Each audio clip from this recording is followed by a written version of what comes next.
जय श्री कृष्णा। राधे राधे भक्तजनों, आज हम सब सुनेंगे सत्यनारायण भगवान की पूजा विधि जानकारी और साथ में सुनेंगे उनकी 5 व्रत कथा। पूजन विधि समनाताए यह व्रत संक्रांति, पूर्णिमा, अमावस्या, एकादशी में से किसी भी दिन सत्यादेव जी का पूजन करके कथा पाठ कर संपन्न किया जाता है, क्योंकि इन दिनों में किया गया व्रत विशेष फलदायी माना गया है। यूँ तो किसी भी मंगल कार्य हेतु इसे कभी भी किया जा सकता है, लेकिन जिस दिन का संकल्प किया हो उसी दिन व्रत करना उचित होता है।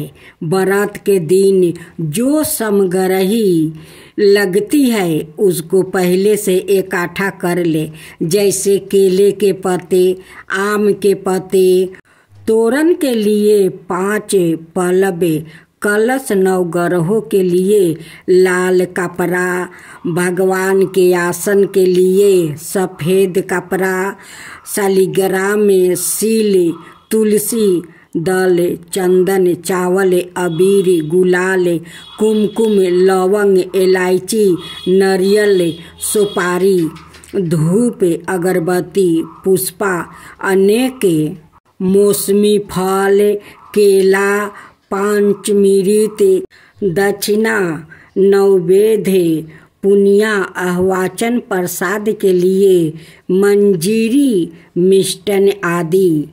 इस दिन प्रात काल ब्रह्म मुहूर्त में उठकर नित्य कर्मों से निवृत्त होकर स्नान संध्या करने के उपरांत श्री सूर्य भगवान को प्रणाम करे, चंदन, अक्षत, धूप, दीप आदि से सूर्य की पूजा करके उनसे प्रार्थना करे कि मैं अपने इष्ट सिद्धि, सब आप चितों के नाश, सब पापों को दूर करने, मनोरथ सिद्धि आदि के लिए श्री सत्यनारायण भगवान व्रत का पूजन करना चाहता हूँ। अत मैं सूर्य द्वारा सबको यथाशक्ति पत्र, पुष्प आदि श्रद्धा पूर्वक अर्पण करता हूँ, उसे स्वीकार कीजिए। फिर सभी ग्रहों को नमस्कार करके प्रार्थना करें। व्रती दिन भर निराहार रहकर भगवान विष्णु का ध्यान और गुणगान करें। गौरी, गणेश, वरुण आदि 5 लोकपाल और 9 ग्रहों का षोडशोपचार विधि से पूजन करें। फिर प्रार्थना और याचना करे कि वो सब उनको सिद्धि प्रदान करे। इसके पश्चात भगवान श्री सत्यनारायण का ध्यान करते हुए व्रत की कथा को श्रद्धा पूर्वक सुने। कथा के बाद उनकी आरती उतारे और भक्तों में प्रसाद का वितरण करे। तो बोलो सत्यनारायण भगवान की जय। तो भक्तजनों, अब हम सब कथा सुने। भक्तजनों, जेठ पूर्णिमा का आप सुनेंगे एक साथ 5 सत्यनारायण भगवान की कथा। सत्यनारायण भगवान की जय हो, सत्यनारायण भगवान की जय हो। एक समय की बात है, नैसीरन तीर्थ में सैनिकादि के 88,000 ऋषियों ने इस कलयुग में वेद विद्या रहित मनुष्यों को प्रभु भक्ति किस प्रकार मिल सकती है और उनका उद्धार कैसे होगा। हे मुनि श्रेष्ठ, कोई ऐसा तप बताइए जिससे थोड़ा समय में ही पुण्य मिले और मन वांछित फल भी मिल जाए। इस प्रकार की कथा सुनने की हम इच्छा रखते हैं। सबर शास्त्रों के गाता सूत जी बोले, हे विष्णु, पूज्य आप सभी ने प्राणियों के हित की बात पूछी है, इसलिए मैं ऐसे श्रेष्ठ व्रत को आप लोग को बताऊंगा जिसे नारद जी ने लक्ष्मी नारायण जी से पूछा था। और लक्ष्मीपति ने मुनि श्रेष्ठ नारद जी से कहा था, आप सब इसे ध्यान से सुनिए।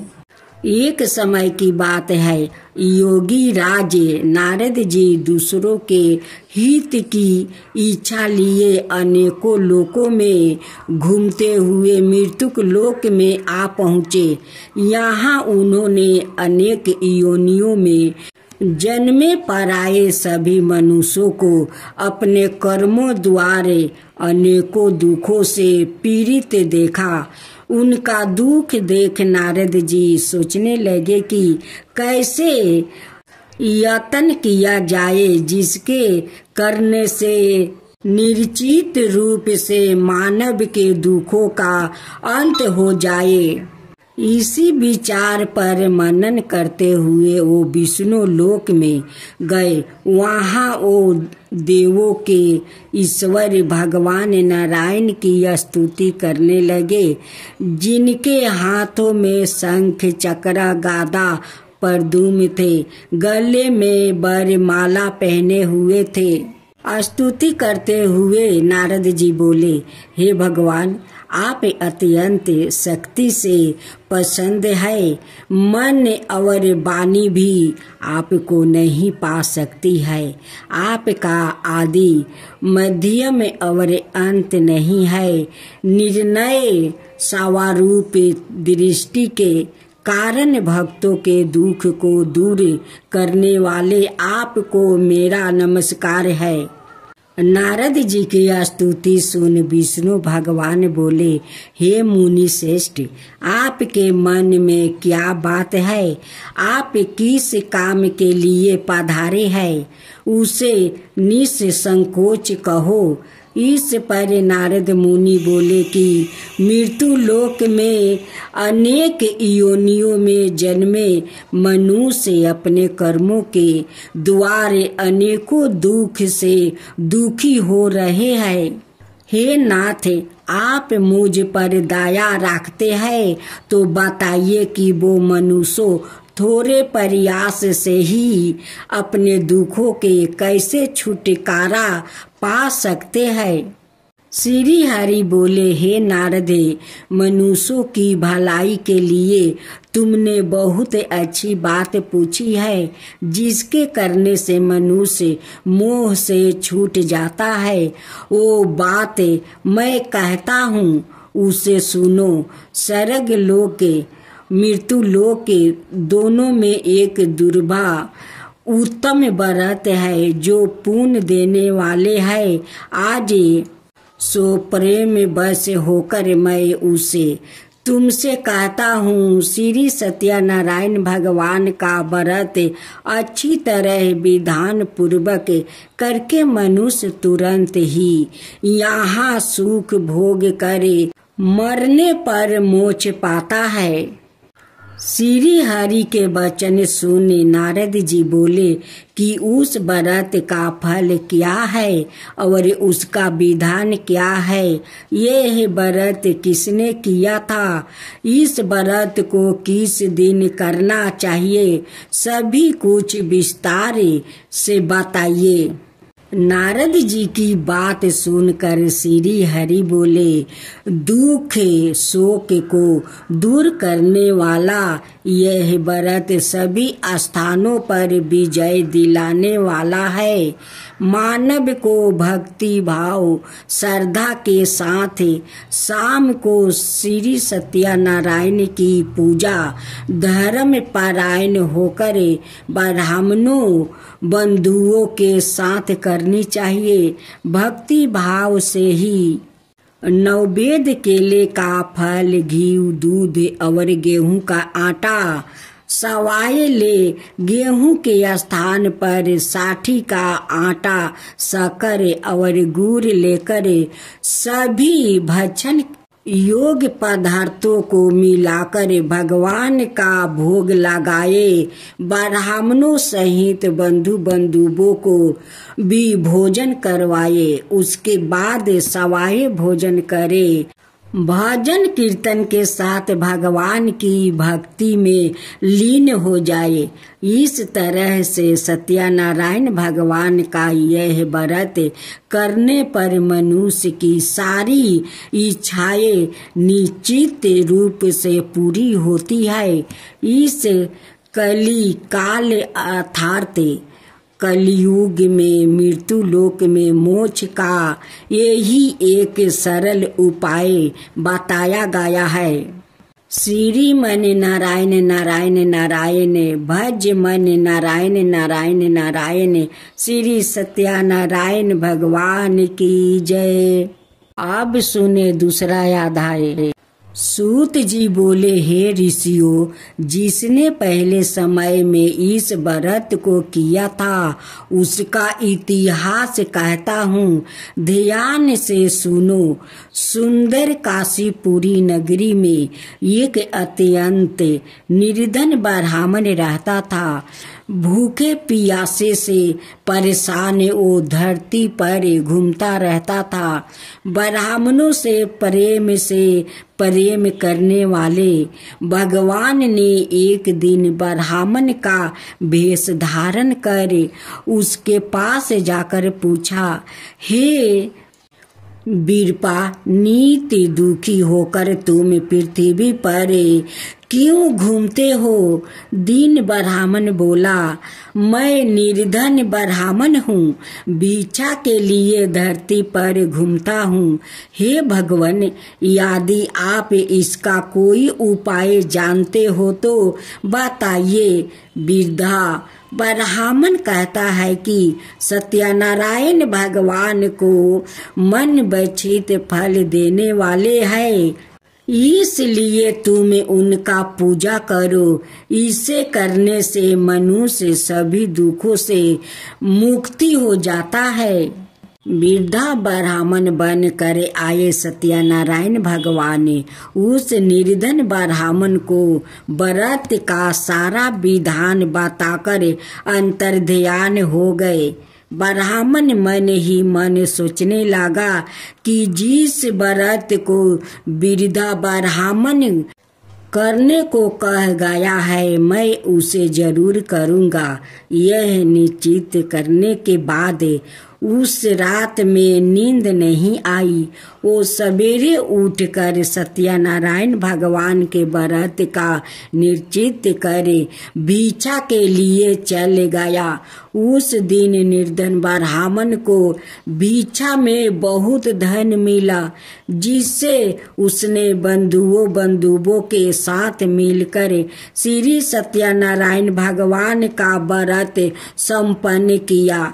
भगवान सत्यनारायण का व्रत संपन्न करने के बाद वो निर्धन ब्राह्मण सभी दुखों से छूट गया और अनेक प्रकार की संपत्तियों से युक्त हो गया। उसी समय से यह ब्राह्मण हर माह इस व्रत को करने लगा। इस तरह से सत्यनारायण भगवान के व्रत को जो मनुष्य करेगा वो सभी प्रकार के पापों से छूटकर मोक्ष को प्राप्ति होगा। जो मनुष्य इस व्रत को करेगा वो भी सभी दुखों से मुक्त हो जाएगा। सूत जी बोले कि इस तरह से नारद जी से नारायण जी का कहा हुआ। श्री सत्यनारायण व्रत को मैंने तुमसे कहा है। हे वीरपो, मैं अब और क्या कहूँ? ऋषि बोले, हे मुनिवर, संसार में उस वीरपा से सुन कर और किस ने इस व्रत को किया है, हम सब इस बात को सुनना चाहते हैं। इसके लिए हमारे मन में श्रद्धा का भाव है। सूत जी बोले, हे मुनियों, जिस ने इस व्रत को किया है ओ सब सुनो, एक समय वही बीरपा धन ऐश्वर्य के अनुसार अपने बंधु बंधुओं के साथ इस व्रत को करने को तैयार हुआ।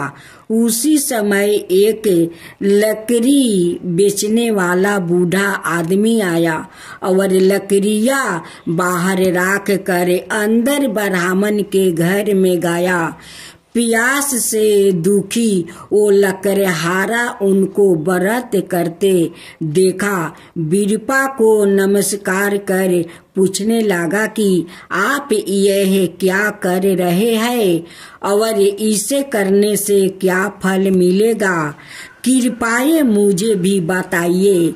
ब्राह्मण ने कहा कि सब मनोकामनाओं को पूरा करने वाला यह सत्यनारायण भगवान का व्रत है। इनकी कृपा से ही मेरा घर में धन धनाए आदि की वृद्धि हुई है। बीरपा से सत्यनारायण व्रत के बारे में जानकर लकड़हारा बहुत पसंद हुआ। चनामृत लेकर वो प्रसाद खाने के बाद वो अपने घर गया। लकड़हारा ने अपने मन में संकल्प किया कि आज लकड़ी बेचने से जो धन मिलेगा उसी से सत्यनारायण भगवान का उत्तम व्रत करूंगा।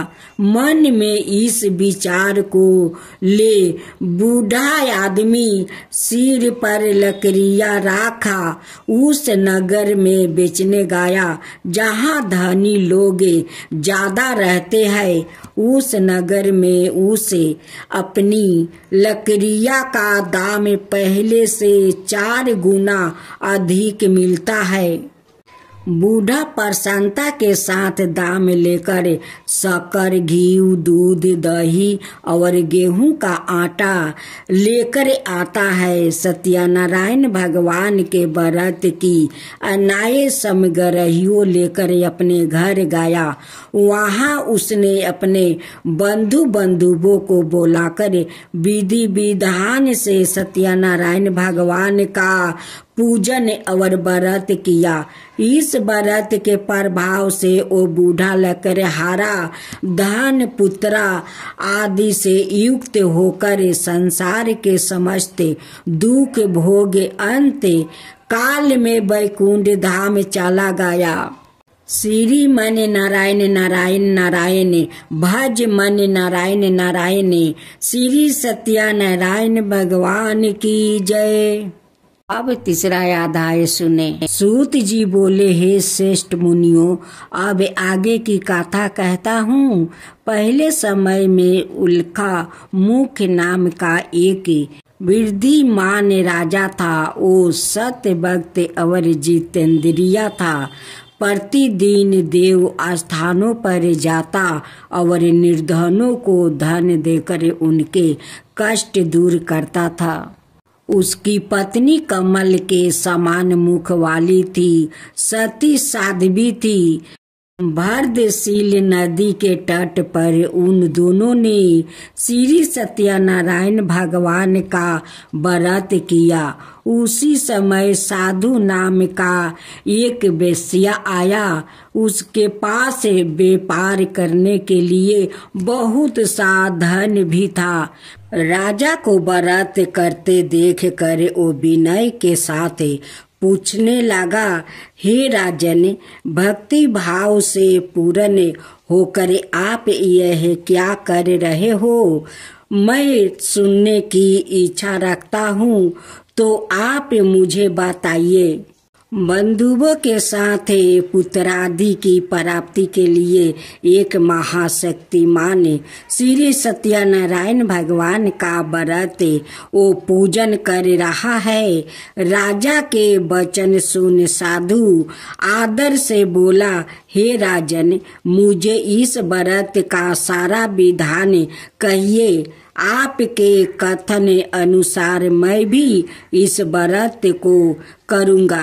मेरी भी संतान नहीं है और इस व्रत को करने से निश्चित रूप से मुझे संतान की प्राप्ति होगी। राजा से व्रत का सारा विधान सुने व्यापार से निमृत होकर वो अपने घर गया। साधु वेश्या ने अपनी पत्नी को संतान देने वाले इस व्रत का वरन कह सुनाया और कहा कि जब मेरी संतान होगी तब मैं इस व्रत को करूँगा। साधु ने इस तरह के वचन अपनी पत्नी लीलावती से कहे। एक दिन लीलावती पति के साथ आनंदित हो संसारिक धर्म में परिभीत होकर सत्यनारायण भगवान की कृपा से गर्भवती हो गई। 10वें महीने में उसके गर्भ से एक सुंदर कन्या ने जन्म लिया। 2 दिन में वो ऐसे बढ़ने लगी जैसे कि शुक्ला पक्ष का चंद्रमा बढ़ता है। माता पिता ने अपनी कन्या का नाम कालापति रखा। एक दिन लीलावती ने मीठे शब्दों में अपने पति को याद दिलाया कि अपने सत्यनारायण भगवान के जिस व्रत को करने का संकल्प किया था उसे करने का समय आ गया है। आप इस व्रत को करिए। साधु बोला कि हे वीरपे, इस व्रत को मैं उसके विवाह पर करूँगा। इस प्रकार अपनी पत्नी को आश्वासन देकर वो नगर को चला गया।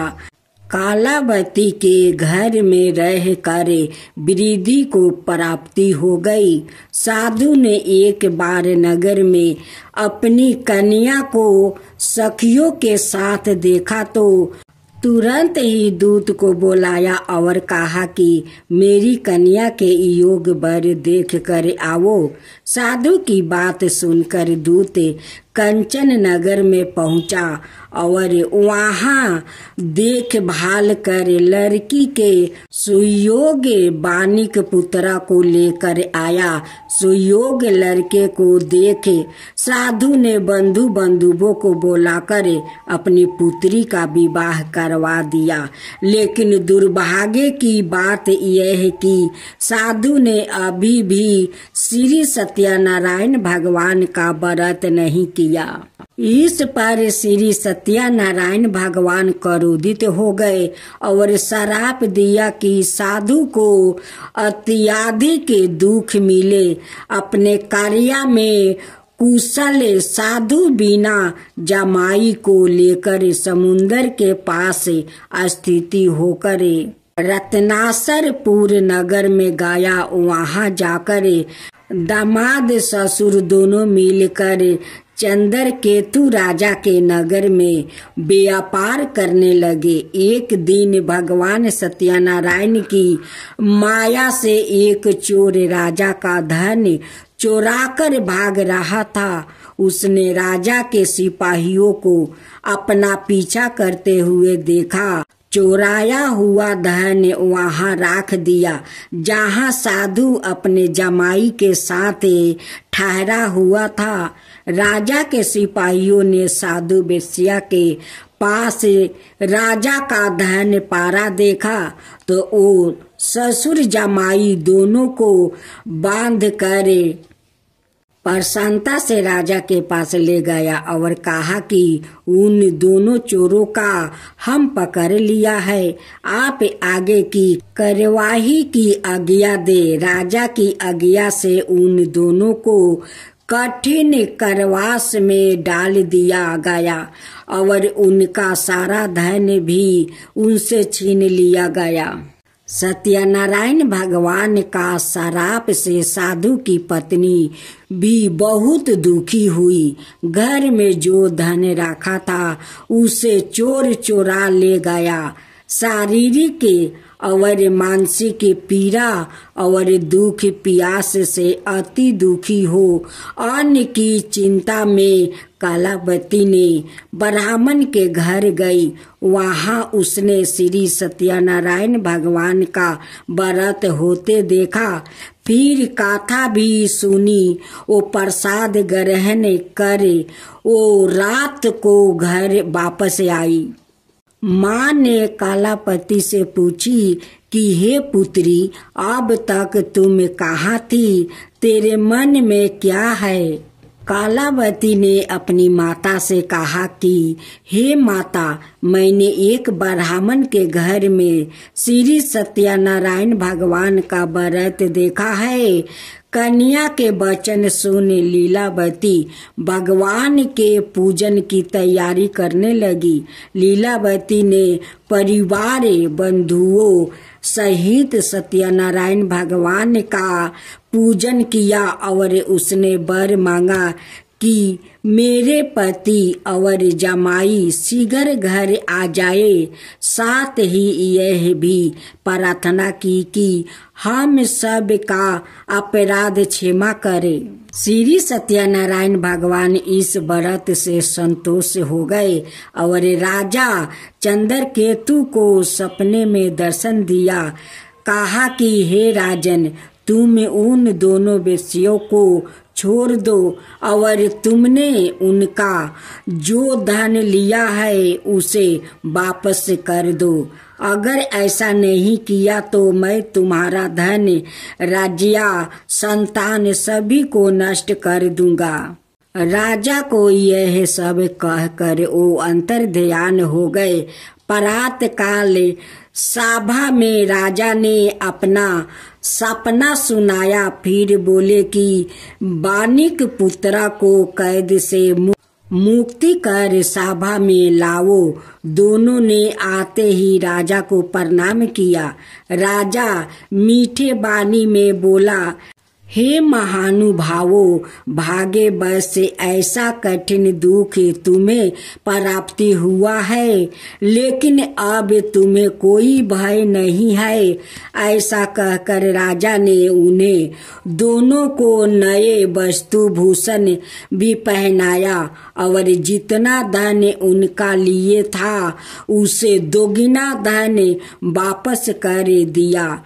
दोनों वेश्या अपने घर को चल दिया। श्री मन नारायण नारायण नारायण, भज मन नारायण नारायण नारायण। श्री सत्या भगवान की जय। अब सुने चौथा अध्याय। सूत जी बोले, वेश्या ने मंगलचार कर अपनी यात्रा आरंभ कर दिया। अपने नगर की ओर चल दिया। उनके थोड़ी दूर जाने पर एक दंडी भेषधारी सत्यनारायण ने उससे पूछा, हे साधु, तेरी नाव में क्या है? अभिमानी मानिक हंसता हुआ बोला, हे दंडी, आप क्यों पूछते हो? क्या धन लेने की इच्छा है? मेरी नाव में तो बेल और पत्ते भरे हुए हैं। वेश्या के कठोर वचन सुन भगवान बोले, तुम्हारा वचन सत्य हो। दंडी ऐसे वचन कहे वहां से दूर चले गए।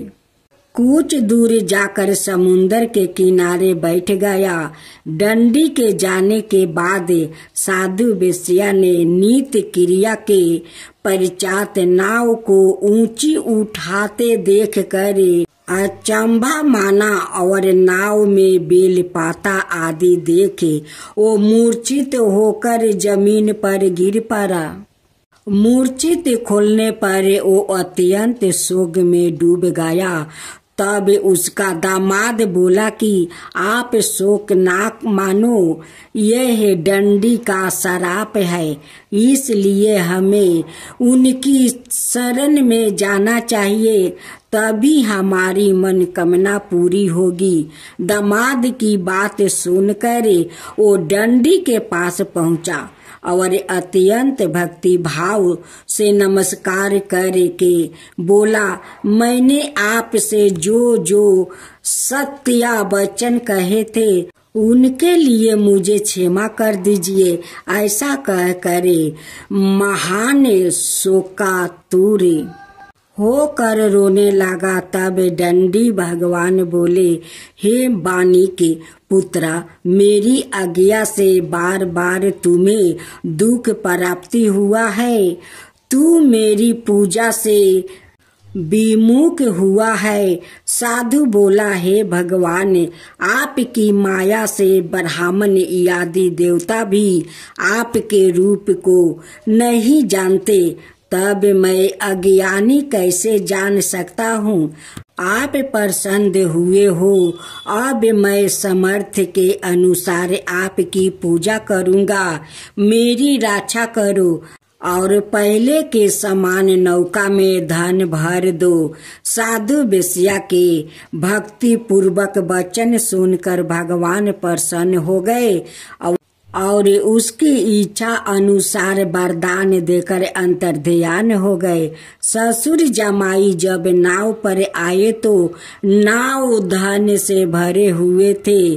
फिर वही अपने अन्यायी साथियों के साथ सत्यनारायण भगवान का पूजन कर अपने नगर को चल दिया। जब नगर के नजदीक पहुँचे तो दूत को घर पर खबर करने के लिए भेज दिया। दूत साधु की पत्नी को प्रणाम कर कहता है, मालिक अपने दामाद सहित नगर के लौटा आ रहा है। दूत की बात सुनकर साधु की पत्नी लीलावती ने बड़े हर्ष के साथ सत्यनारायण भगवान का पूजन करे अपनी पुत्री कलापति से कहा कि मैं अपने पति के दर्शन को जाती हूँ, तू कार्य पूरा करे, शीघ्र आ जा। माता के ऐसे वचन सुनकर कलापति जल्दी से प्रसाद छोड़कर अपने पति के पास चली गई। प्रसाद की अवज्ञा के कारण श्री सत्यनारायण भगवान रूठ हो गए और नाव सहित उसके पति को पानी में डुबो दिया। कलापति अपने पति को वहां ना पाकर रोती हुई जमीन पर गिर गई। नौका को डूबा हुआ देखे कन्या को रोता देखे साधु दुखी होकर बोला कि हे प्रभु, मुझसे और मेरे परिवार से जो भूल हुआ है उसे क्षमा कर दीजिए। साधु के दीन वचन सुनकर सत्यनारायण भगवान प्रसन्न हो गए और आकाशवाणी हुई, हे साधु, तेरी कन्या मेरे प्रसाद को छोड़कर आई है, इसलिए उसका पति अदृश्य हो गया है। यदि वो घर जाकर प्रसाद खाकर लौटती है तो इसे उसका पति अवश्य मिलेगा। ऐसी आकाशवाणी सुने कलापति घर पहुंचकर प्रसाद खाती है और फिर आकर अपने पति के दर्शन करती है।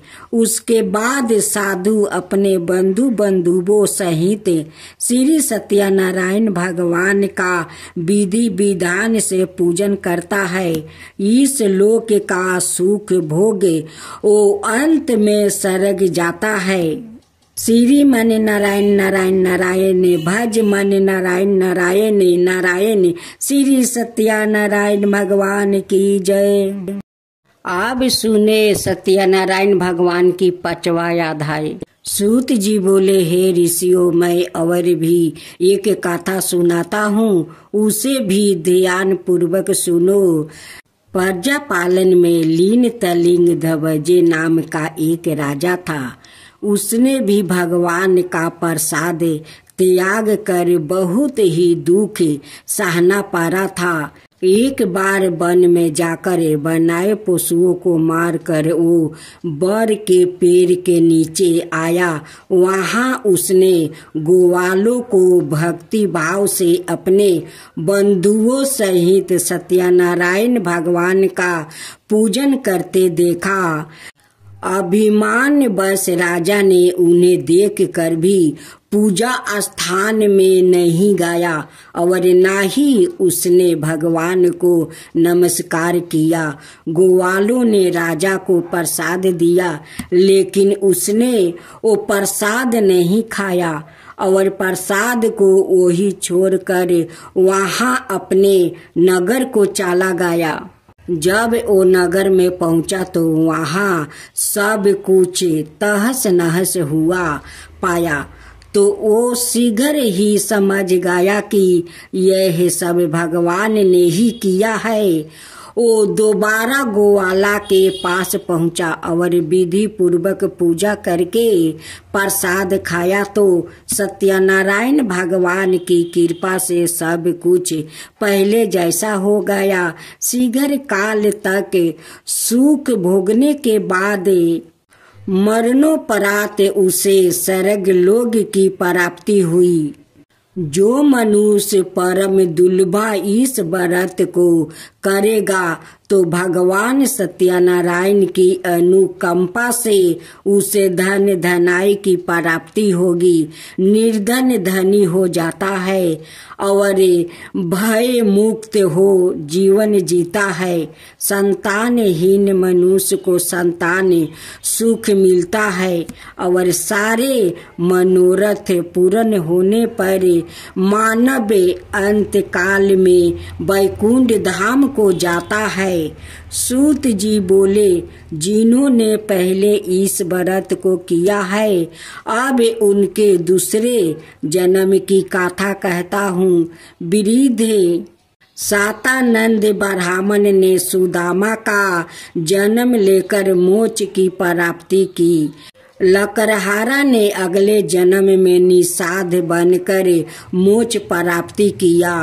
उल्लेखमुख नाम का राजा दशरथ होकर वैकुंठ को गया। साधु नाम के वेश्या ने मोर ध्वज बनकर अपने पुत्र को आरे से चीर कर मोक्ष पाया। महाराज तिलंग ध्वज ने स्वाभू होकर भगवान भक्ति युक्त हो कर्म कर मोक्ष पाया। श्री मन नारायण नारायण नारायण भज मन नारायण नारायण। श्री सत्यनारायण भगवान की जय। ओम जय जगदीश हरे स्वामी जय जगदीश हरे। भक्तों जन के संकट क्षण में दूर करे। ओम जय जगदीश हरे। जो दावे फल पावे दुख विनाश मन का। सुख संपत्ति घर आवे कष्ट मिटे तन का। ओम जय जगदीश हरे। माता पिता तुम मेरे शरण कहूँ किसकी। तुम बिना और न दूजा आस करूं मैं किसकी। ओम जय जगदीश हरे। तुम पुराण परमात्मा तुम ही अंतर्यामी। पार बरिमा परमेश्वर तुम ही सबके स्वामी। ओम जय जगदीश हरे। तुम करुणा के सागर तुम पालन करता। मैं सेवक तुम स्वामी कृपा करो भक्तों। ओम जय जगदीश हरे। तुम हो एक अगोचर सबके प्राणपति। किसी विधि मिलु दयाम्मा तुमको मैं कुमती। ओम जय जगदीश हरे। दीन बंधु दुख हरता तुम ही रक्षक मेरे। अपना हाथ उठाओ द्वार पर तेरे। ओम जय जगदीश हरे। विषय विकार मिटाओ पाप हरो देवा। श्रद्धा भक्ति बढ़ाओ संतन की सेवा। ओम जय जगदीश हरे। श्री जगदीश जी के आरती जो कोई नर गावे। कहत शिवानंद स्वामी सुख सनपति पावे। ओम जय जगदीश हरे। स्वामी जय जगदीश हरे।